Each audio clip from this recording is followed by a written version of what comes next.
Nuwun sewu kawula minangkani sesule saking panjenenganipun Kang Mas Kadut saking Sipen Wono Asri. Isih tresna jroning ati wancirat li sayang langot hanimbrohan pitan sayang langot mung bisa nyawang fotomu ra krasa netes loh ing pipiku sayang iki pancen kasunyatan aku kowe hanya mbok tresna larangan samestine yen tak mung gawe lara luwe becik tak simpen sajroning dada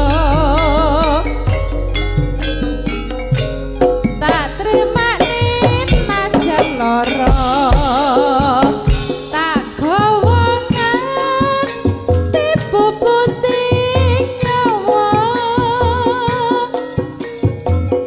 lila aku kudu lila seliramu dadi terbeke wong liya sayang iki pancen kasunyatan aku kowe hanya mbok tresna larangan samestine yen tak mung gawe lara luwe becik tak simpen sajroning dada tak trimani najan lara tak gawa nganti puputing nyawa lila aku kudu lila seliramu dadi terbeke wong liya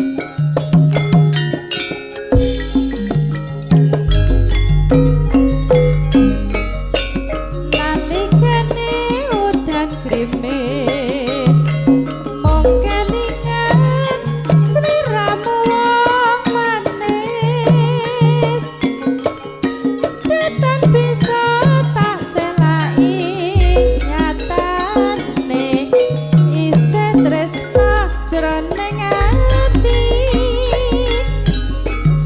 wancirat ri sayang langut hanimbrohan pitan sayang langut mung bisa nyawang fotomu ra krasa netes loh ing pipiku sayang iki pancen kasunyatan aku kowe hanya mbok tresna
Mumpung wases, mumpung manis, ngobrol tresno ora uwis-uwis. Bujang raja brana picis, aku tak mundur timbang terus kok iris.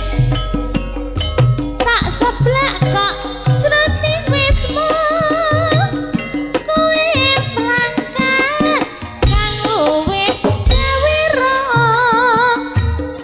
Ana priya kang angrengga, sang penggembira saka Jawa Purwa.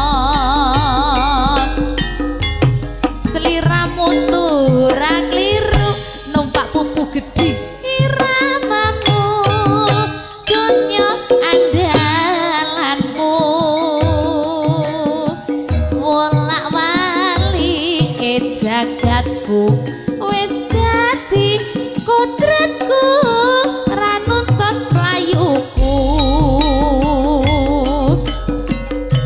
Becik aku mudhun kene kreta bedeng terus ngetan parane. Toya arep sing kok botne, yen bisa tentrem gek tak guronane. Sliramu ora kliru, iramamu donya andalanmu. Wolak-wali jagatku wis dadi kodratku, ra nuntut playuku. Becik aku mudhun kene kreta bedeng terus ngetan parane. Toya arum sing kok botne, yen bisa tentrem gek tak guronane.